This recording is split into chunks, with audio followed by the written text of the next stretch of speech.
Republican Party has allowed itself to become under Donald Trump. Today's vote will do nothing for that. Yeah, and look, everyone who was insurrection adjacent has been punished by the private sector. Donald Trump's golf courses have been canceled, to borrow one of his defense lawyer's terms, for Donald Trump's role in inciting the insurrection.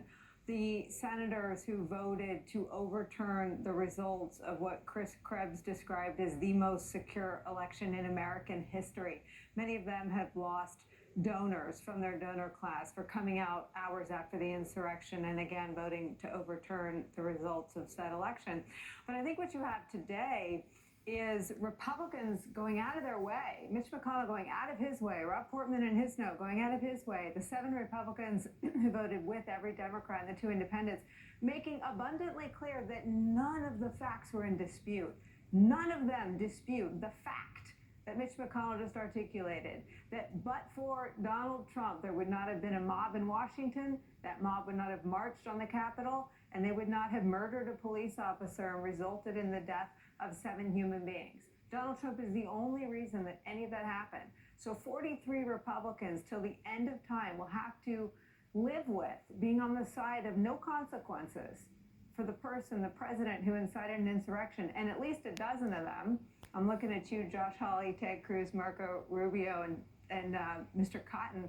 We'll have to fight with him in Iowa to win the Iowa caucuses. He's now going to be out there planting the flag in the Republican primaries. And you know what? They should have to fight him off. That is what they deserve. The Republican Party ceases to exist as a governing party. It ceases to exist as a partner with different ideas. It is now nothing more than an excuse structure, a permission structure for some of the darkest and ugliest forces in American politics. Right on.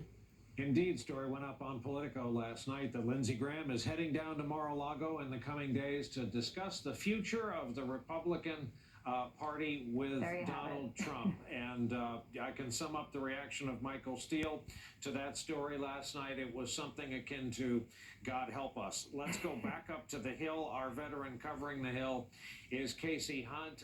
Casey, you have been in and around Congress a good long time. The very same Senate that at least agreed to do something on a bipartisan manner last night, the standing ovation for Officer Goodman, the spontaneous vote to award him the Congressional Gold Medal, that same badly broken, deeply divided Senate chamber today, while there is a storyline about the 7 Republicans that crossed over, that's the Senate we have.